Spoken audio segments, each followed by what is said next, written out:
দেখো ভক্তরা, আমরা এই জগতে এসে যা কিছুই কর্ম করি না কেন, কেননা এই কর্মগুলো আমাদের নিজের জন্য করি, কিন্তু প্রভুর জন্য কি করলাম? যিনি আমাদের পরমপিতা আমাদের পাঠিয়েছেন, এই মুখ দিয়েছেন, এই চোখ, এই নাক, এই কান, সবই তো দিল, কিন্তু তার চরণে তার তার কাজে সবটাকে কাজে লাগাতে হবে।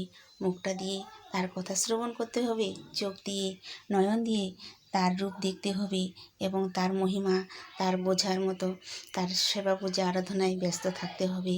আর কান দিয়ে তার কথা শ্রবণ করতে হবে, হাত দিয়ে তার সেবা অর্চনা পূজা অর্চনা করতে হবে।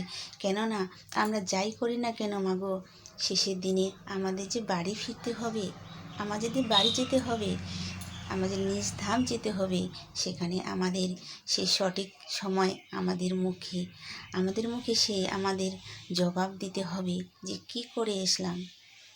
আমরা তো তাকে বলে এসেছি যে প্রভু, তুমি এই আমাদের ভবসাগরে পাঠিয়ে দাও যেন তোমার গুণকীর্তন, তোমার গুণগান গাইতে পারি, কিন্তু তা না করে নিজের কাজেই সারাদিন ব্যস্ত থাকি, নিজের কাজেই ব্যস্ত থাকি। সময়টাকে ধরো মাগো, সময় চলে গেলে আর পাওয়া যাবে না। এখনই ধরো, এই মুহূর্তে ধরো, সময় কারো বাপের নয় বাবা। সময়টাকে ধরে রাখো, সময়ের মধ্যে সব করতে হয়।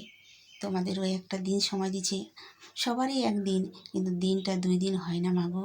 এই সময় জীবনের বেলা যদি একবার চলে যায় আর ফিরিয়ে আনা যায় না মাগো, ফিরিয়ে আনা কঠিন। সময় বড় আমাদের শত্রু। সময়টাকে ধরে রেখো। দেখো ভক্তরা, আস্তে আস্তে এই প্রভুর কাজে, প্রভুর সেবায় যদি আমরা লীন হতে পারি, আমাদের জীবন ধন্য মাগো, আমাদের জীবন ধন্য। যে প্রভুকে একবার পেয়ে গেছি তারা জন্ম মৃত্যু হয় না মাগো। তিনি তো প্রভুর ধামে ফিরে যান, তিনি তো বৈকুণ্ঠ লোকে বিরাজ করেন। এই জড়জাগৃতির জ্বালা যন্ত্রণা থেকে তিনি মুক্ত হয়ে গেছেন, তার জীবন ধন্য হয়ে গেছে। সবার চরণে আমার কোটি কোটি প্রণাম এবং ভালোবাসা রইল।